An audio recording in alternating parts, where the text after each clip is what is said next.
ఇలాంటి నేరస్తుడు సభ్య సమాజంలో జీవించడానికి అనర్హుడు. వీడి కోసం కోర్టు వారు తమ విలువైన సమయాన్ని వృధా చేయకుండా ముద్దాయికి కఠిన శిక్ష విధించాల్సిందిగా కోరుతున్నాం. I object your honour. ఏందిరా నువ్వు కోరేది? ఆయన కన్ఫర్మ్ చేసేదే. మీరు మాట్లాడుకుంటే మధ్యలో మేము దేనుకుండేదా? టీ అమ్ముకోవడానికా? ఏం జడ్జి నువ్వేం చెప్పదలుచుకున్నావా అర్థమయ్యేలా చెప్పు. చెప్తాం. అందుకేగా 50,000 తీసుకుంది.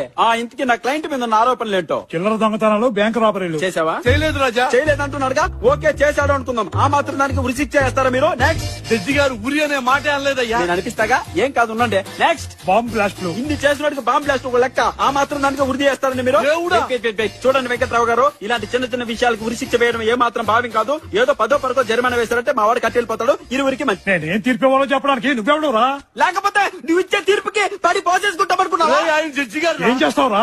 ఈ తీర్పు చూస్తాను. తీర్పిచ్చి బయటికి ఎలా వెళ్తావో చూస్తాను. కోర్టులో ఒక్క పెట్టి నిన్ను కుమ్మేకపోతే తల్లి తోడు. సార్ అసలు వీడెవడో నాకు తెలియదు సార్. సాక్ష్యాధారాలు పరిశీలించిన మీదట ముద్దాయికి ఉరి శిక్ష విధించడమైనది. అయిపోయాడు.